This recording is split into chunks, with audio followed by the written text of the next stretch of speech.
Méditation du 28 janvier, la naissance d'une missionnaire. Celui qui boira de l'eau que je lui donnerai n'aura jamais soif. Jean 4, verset 14. Appelons-la Isabelle. Elle était triste et comblait son vide en se donnant aux hommes. Elle avait déjà eu 5 maris et vivait maintenant en concubinage. Comme Isabelle, des femmes intelligentes, excellentes professionnelles, bien habillées, à la coiffure impeccable, cachent leur douleur et leur amertume sous du maquillage. Elles vivent des relations frustrantes parce que leur lourd fardeau éloigne leurs compagnons et le pousse à faire le mauvais choix. Le Christ a quelque chose de spécial pour elles. Jésus venait de Judée, où il avait été rejeté par les prêtres et les rabbins et passait par la Samarie. À midi, il atteignit la vallée de Sichem. À l'entrée se trouvait le puits de Jacob. Pendant que les disciples allaient acheter de la nourriture, il s'assit près du puits, fatigué et assoiffé. Elle arriva, absorbée par sa douleur, sans s'apercevoir de la présence de Jésus. Elle remplit sa cruche et s'apprêta à partir lorsque Jésus lui demanda de l'eau. En Orient, il est déshonorant de refuser une telle faveur. Un autre fait important est qu'elle était samaritaine et donc détestée par les Juifs. Surprise, elle se moqua du courage de Jésus qui lui demandait de l'eau. Par des paroles aimables, il montra que, même s'il était juif, il avait quelque chose de grand à offrir. Isabelle sentit quelque chose de solennel chez ce voyageur assoiffé, et lorsqu'elle entendit de sa bouche que seule l'eau qu'il possédait étancherait sa soif, elle la lui demanda. Mais avant de pouvoir le recevoir, elle devait reconnaître son péché et son sauveur. « Appelle ton mari et viens », lui dit Jésus. Dans son approche progressive, Jésus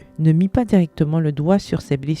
Tout d'abord, il s'approcha d'elle, gagna sa confiance et, au bon moment, lui indiqua le remède puis le péché. Au début, elle évitait de parler d'elle-même, mais une fois sa conscience éveillée à celui qui lisait ses secrets, elle soulagea la soif de son âme. Elle naquit de nouveau, son esprit fut renouvelé et son cœur purifié. Une missionnaire venait de naître. Laissant sa cruche, elle courut à la ville pour parler aux autres de la lumière qu'elle avait reçue. Ceux-ci coururent écouter Jésus, crurent en lui et l'invitèrent dans leur ville. Ensuite, beaucoup d'autres crurent en lui. Isabelle se montra une missionnaire plus efficace que les disciples eux-mêmes. Mais grâce à une femme pour laquelle il n'éprouvait que du mépris, toute la population d'une ville eut l'occasion d'entendre le Sauveur. Cette femme avait immédiatement apporté la lumière à ses compatriotes. Extrait du livre Jésus-Christ au chapitre 19 à la page 160, livre écrit par Ellen G. White. Avez-vous déjà bu de cette eau? Offrez-la à d'autres. Bonne journée et que l'Éternel vous bénisse.